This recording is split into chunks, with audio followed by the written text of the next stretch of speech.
এরা সরকারি চাকরি ছাড়া তার মেয়েরে বিয়ে দেয় না। হ্যাঁ, স্বামী সরকারি চাকরি করে, বয়স ৪৫, মেয়ের বয়স ২২। খাপে খাপ খায় নাই?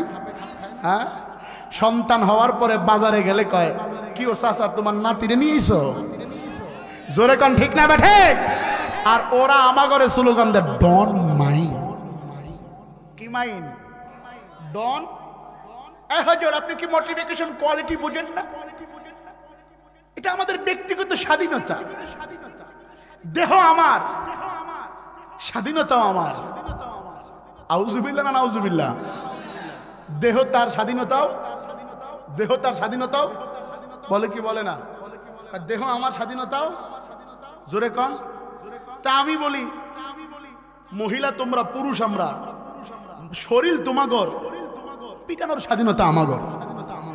কথা কন না ঠিক না ঠিক? তোমাগর শরীর স্বাধীনতা, আমাগর পিটান খালি।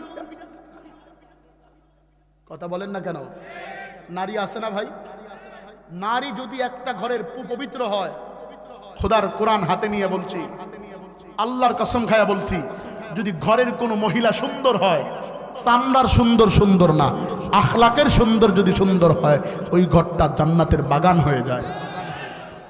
কিন্তু আজকে মহিলারা স্বামীরে খাটাইলেই পারে, আর যত ধরনের আলকাতরা, বাউকাতরা, ধুলাবালি মাখা, এগুলো মাখায়া জীবনের স্বামীর সামনে আসে না। এগুলো মাখিয়ে তারা বিভিন্ন দোকানদার কসমেটিকের দোকানে যায়, তাদেরকে আফা কইয়া ডাকে, খুশি হইয়া স্বামীর উপার্জিত কষ্টের টাকা তাদেরকে দিয়ে আসে, বাসায় এসে স্বামীর সাথে ঝগড়া করে। আল্লাহ তাআলা এদের দিয়া দিনের কোনো কাজ করাইতে পারে না, কারণ এদের জাতই হলো খারাপ। এদের মাথায় কখনো কাপড় থাকে না। আমরা এগুলো বললে বলে আমরা নাকি বেশি বেশি বলি, আমরা নাকি সাম্প্রতিক দাঙ্গা লাগানোর জন্য, তাদেরকে একটা আবদ্ধ ঘরে বন্দি করার জন্য আমাদের নাকি বক্তব্য। শোনেন, আমি তো প্রায় প্রায় বলি, কোন পুরুষের পায়ের নিচে জান্নাত না, নারীর পায়ের নিচে জান্নাত। কথা বলেন না কেন? সন্তানের বেহেশত মায়ের পায়ের নিচে, পুরুষের পায়ের নিচে না, মহিলার পায়ের নিচে। আমি তো আমার মাকে ধন্যবাদ জানাই, মা তোমাকে আল্লাহ তাআলা শ্রেষ্ঠত্ব দান করেছে, আমার নবী তোমার ইজ্জত বাড়িয়েছে। এই চেহারা তুমি তোমার স্বামীর সামনে উন্মোচন করবা, পৃথিবীর অন্য কারো পুরুষকে দেখানো হারাম। যেই মেয়েটা রাস্তাঘাটে মাথায় কাপড় নাই, বুঝতে হবে সেই মেয়েটার লজ্জা শরম নাই। বলবো এটা এতে জমা হইলাম, সময় মতো কম। মারহাবা কন। এরকম কিছু মহিলা আছে না? আল্লাহ তাআলা এদেরকে হেফাজত করুক, বলেন আমিন। তাহলে আমার আলোচ্য বিষয় হচ্ছে, ইবাদত চলবে কার? ইবাদত করবেন কোথায়? আল্লাহর ঘর মসজিদে। কোথায়? এখন বান্দা মসজিদে যায় না, যদিও কেউ কেউ যায়, গিয়া জম্মের বাটপারি। আল্লাহর ঘরে যায়, কয় কই আল্লাহ বলে আমার ঘরে ডাকে, কই দেখি আল্লাহরে দেখি না তো। এই মোল্লা, বলো আল্লাহ ডাকে, কই আল্লাহ কই? খালি বিল্ডিং দেখি। বলে কি বলে না? ওই সমস্ত বাটপারদের চোখে একটু আঙ্গুল দিয়া বুঝাইতে চাই, এটা উদাহরণ দিলে ভালো বুঝবেন। দিব কি ভাই? দিব। এই এলাকার নাম কি? শালকি। ধরেন দিনাজপুর সদর। এই এলাকার ভিতরে একটা ছেলে, সে ভালো রাইস কোম্পানি আছে না, রাইস মিল, রাইস মিলে চাকরি করত। হঠাৎ মানুষ ধানের আবাদ কমায়া দিছে, চাকরিও বন্ধ হয়ে গেছে, বাড়িতে চলে আসছে। বাড়ি জানি কোথায়? চাকরি করতো কিসে? মনোযোগ দিবেন, কিসে? এই উদাহরণ বুঝলে বাকি বয়ানটা বুঝবেন। রাইস মিলে।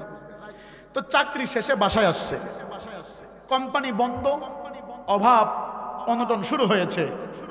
বাড়ির বড় ছেলে যদি কাজে না যায়, তার নাম যদি হয় শরীফ, আদর করে আব্বাই কয়, শরীফ পেয়া কামে যাবি না? ঠিক না ঠিক? সবচাইতে কষ্ট তার উপরে চেপে আসে। বহুদিন ধরে যেহেতু তার মেল ইন্ডাস্ট্রি বন্ধ, সে হাতে একটা ফোন নিয়ে বিভিন্ন জায়গায় বসে বসে মোবাইল টিপে। কি করবে? হঠাৎ করে মোবাইল একটা অ্যাডভার্টাইজ ভেসে আসছে, যে মোবাইলের ভিতরে দেখতেছে যে এই দিনাজপুরে বিভিন্ন ধরনের চাউল উৎপাদন হয়। মিনিকেট, রাজভোগ, কাটারি ভোগ, সুগন্ধি জাতীয় যা আছে, চিনি গুঁড়া আরো যা আছে, এগুলো এই দিনাজপুরে হয়। কিন্তু হঠাৎ করে একটা চাউল সবচাইতে চিকন এবং লম্বা সুস্বাদু, এই চালটা দিনাজপুরের মানুষ অঞ্চলের চাউলকে ডিলেট করে এই চাউলটা গ্রহণ করতেছে। সে তার ফেসবুকে দেখছে। সে যেহেতু চাউল তৈরি করার রাইস মিলেই ছিল, দেখবেন মোবাইল যখন টিপবেন, মোবাইলের এআই ফেসবুক আপনার মাইন্ড সেট আপ যেমন আপনার সামনে নিয়ে আসবে তেমন, ঠিক না? নিয়ে আসে এটা, কিন্তু আপনি খেয়াল করে দেখিয়েন, আপনি যেটা মনে মনে চিন্তা করেন দেখবেন এর পরবর্তী চলে আসছে। এটা ফেসবুকের এআই দিয়ে করা, তো এটা তারা করে। যাই হোক, এটাও আল্লাহ তাআলার কোরআন থেকে চুরি করে নেওয়া। মনোযোগ দেন। বাড়ি জানি কোথায়, চাকরি করতে কোথায়, কি দেখছে কিসে? মোবাইলে দেখছে যে একটা ভালো চাউল এই অঞ্চলের মানুষ গ্রহণ করতেছে, তাদের উৎপাদিত চাউলগুলোরে ডিলিট করতেছে। সে চিন্তা করলো যেহেতু আমার মেল বন্ধ, আমি যদি এই অঞ্চলের একটা ভালো পয়েন্টে ভালো একটা রাইস মিল, এই মেইল একটা বসাইতে পারি, তাহলে মোটামুটি মালেমাল শাহজালাল কুত্তা বিলাই সব হালাল। কিছু অসাধু ব্যবসায়ী আছে না, সারা জীবন তার দোকানে 2 নাম্বার মাল 1 নাম্বার বলে বিক্রি করে। শুনে রাখো, আল্লাহ তাআলা বলেছেন, ইয়া আইয়ুহাল্লাযীনা আমানু হাল আদুল্লুকুম আলা তিজারা তুনজিকুম মিন আযাবিন আলীম। মনোযোগ দেন, ওদিকে গেলাম না। ব্যবসায়ীদেরকে আল্লাহ রাসূল বলেন তোমরা আমার সাথে জান্নাতে থাকবা। কিন্তু কিছু অসাধু ব্যবসায়ী আজকে সমাজের মানুষকে ভেজাল ঢুকায়া অকালে ডায়াবেটিস নামক এক মহা রোগে আক্রান্ত করে সমাজ থেকে মুরব্বীদেরকে আস্তে আস্তে ডিলিট করতেছে। এর জন্য দায়ভার আপনার নিতে হবে। মনোযোগ দেন।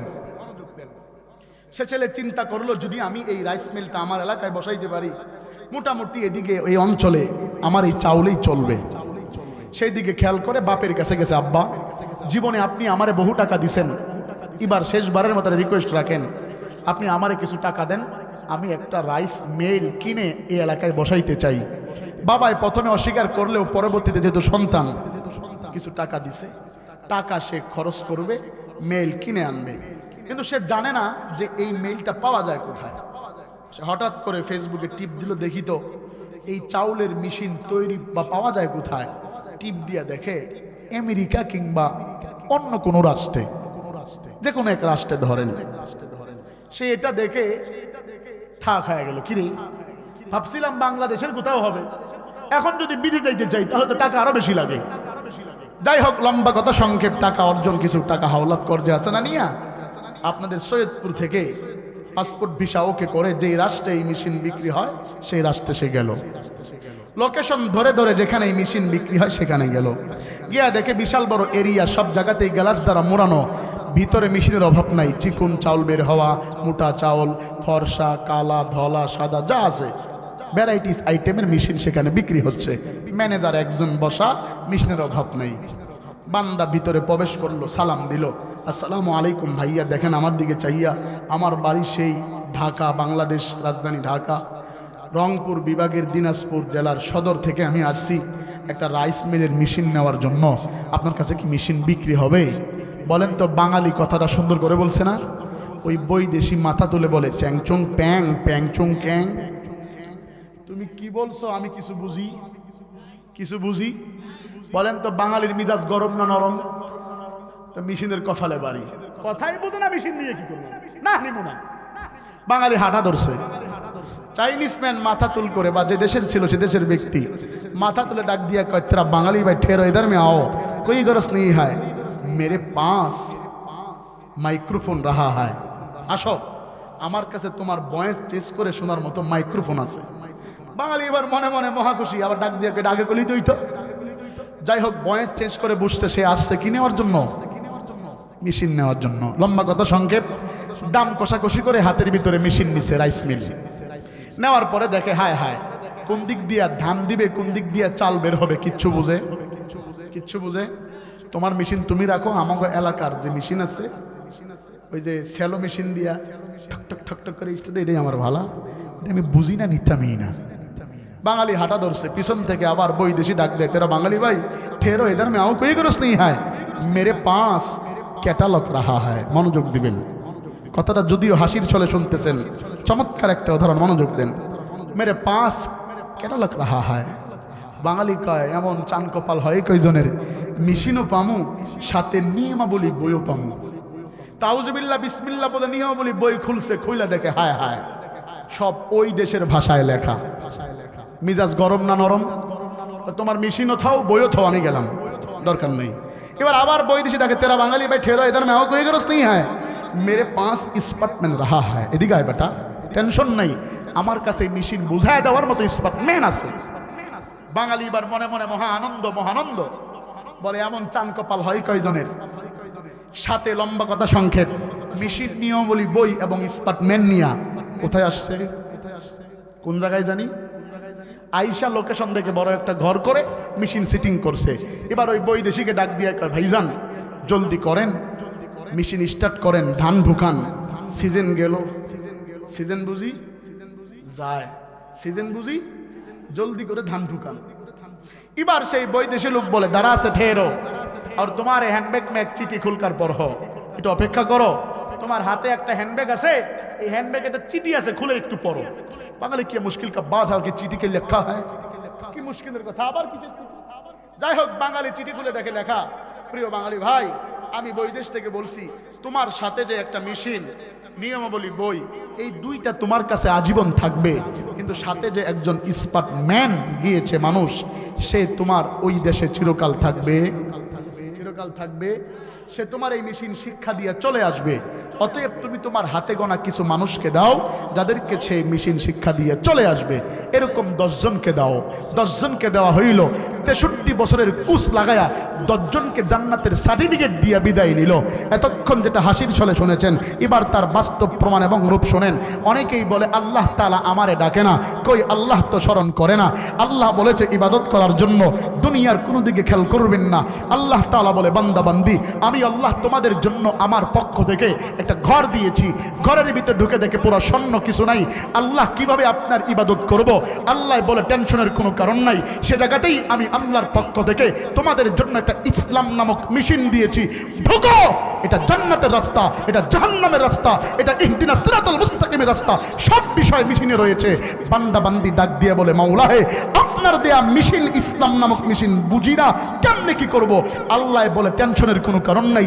এই মেশিন বোঝানোর জন্য আমি আল্লাহর পক্ষ থেকে একটা দুইটা তিনটা নয় 104 খানা নিয়মাবলী বই পাঠিয়েছি সর্বশেষ বইয়ের নাম হলো আল কুরআনুল কারীম বান্দার হাতে আল্লাহর দেয়া কোরআন খুলে দেখে সব আরবি ভাষায় লেখা দেখে বলে মাওলা হে আপনার দেয়া আরবি ভাষা লেখা কোরআন বুঝি না কেমনে আপনার ইবাদত করব আল্লাহ বলে টেনশনের কোনো কারণ নাই আমি আল্লাহ তোমাদেরকে এই ইসলাম নামক মেশিন বোঝানোর জন্য পাঠিয়েছি আদম সফিউল্লাহ এসে দাওয়াত দিয়েছে লা ইলাহা ইল্লাল্লাহ আদম সফিউল্লাহ বান্দা বুঝো নাই টেনশনের কোনো কারণ নাই আদম সফিউল্লাহ চলে গিয়েছে দাওয়াত বন্ধ হয় নাই মতান্তরে এসেছে মূসা করিমুল্লাহ দাওয়াত দিয়েছে লা ইলাহা ইল্লাল্লাহ মূসা করিমুল্লাহ বান্দা তুমি বুঝো নাই টেনশনের কোনো কারণ নাই মূসা করিমুল্লাহ চলে গিয়েছে দাওয়াত বন্ধ হয় নাই এসেছে ঈসা রূহুল্লাহ দাওয়াত দিয়েছে লা ইলাহা ইল্লাল্লাহ ঈসা রূহুল্লাহ বান্দা তুমি বুঝো নাই টেনশনের কোনো কারণ নাই ঈসা রূহুল্লাহ চলে গিয়েছে দাওয়াত বন্ধ হয় নাই নূহ নবী এসেছে ইয়াকুব নবী এসেছে ইউসুফ নবী এসেছে মতান্তরে ধারাবাহিকভাবে এসেছে ইব্রাহিম খলিলুল্লাহ দাওয়াত দিয়েছে লা ইলাহা ইল্লাল্লাহ ইব্রাহিম খলিলুল্লাহ বান্দা তুমি বুঝো নাই টেনশনের কোনো কারণ নাই ইব্রাহিম খলিলুল্লাহ চলে গিয়েছে দাওয়াত বন্ধ হয় নাই এসেছে ইসমাঈল সবিউল্লাহ দাওয়াত দিয়েছে লা ইলাহা ইল্লাল্লাহ ইসমাঈল সবিউল্লাহ বান্দা তুমি বুঝো নাই টেনশনের কোনো কারণ নাই ইসমাঈল সবিউল্লাহ চলে গিয়েছে দাওয়াত বন্ধ হয় নাই এসেছে ঈসা রূহুল্লাহ দাওয়াত দিয়েছে লা ইলাহা ইল্লাল্লাহ ঈসা রূহুল্লাহ বান্দা তুমি বুঝো নাই টেনশনের কোনো কারণ নাই সর্বশেষ আমার আল্লাহ এই ইসলাম নামক মিশন দাওয়াত দেওয়ার জন্য পাঠিয়েছে আকায়ে নামদার তাজদারে মদিনা আহমদ মুস্তাফা মুহাম্মদ মুস্তাফা হযরত মুহাম্মদ বিন আব্দুল্লাহ আব্দুল্লাহ বিন আব্দুল মুত্তালিব বিন হাশিম বিন মানাফ বিন কুসাই বিন কিলাব বিন মুররা বিন কাব বিন লুহাই বিন গালিব বিন ফাহর বিন মালিক বিন নদর বিন কিনানা বিন মুদরিকা বিন ইলিয়াস বিন মাআদ বিন মুত্তাফাকান বিন আদম। আমার নবী এসে বলেছেন আনা খাতামুন নবিয়্যা, আমার নবী এসে দাওয়াত দিয়েছেন লা ইলাহা ইল্লাল্লাহ মুহাম্মাদুর রাসূলুল্লাহ। বান্দা বুঝো নাই, নবী চলে গিয়েছে, দাওয়াত বন্ধ হয় নাই। সাহাবায়ে কেরাম দাওয়াত দিয়েছে, তাবেঈন দাওয়াত দিয়েছে, আইম্মায়ে মুজতাহিদিন দাওয়াত দিয়েছে, সালফে সালেহিন দাওয়াত দিয়েছে। দাওয়াতের কাজ চলবেই চলবে। কোন বাতিলের রক্তচক্ষু দেখে উলামায়ে কেরাম ইসলামের দাওয়াত বন্ধ করতে পারে না, পারে না, পারে না। মন খারাপ করছেন? তাহলে চিটারগুলা ধরা খাইছে কি খায় নাই? চুপ করে থাক ধোঁকাবাজ, চোখে তোদের না হিলাস, গোড়া কেটে আগায় ঢালো পানি তোদের চিনি। আর কত কাল করবি রে শয়তানি, আর কত কাল করবি রে শয়তানি।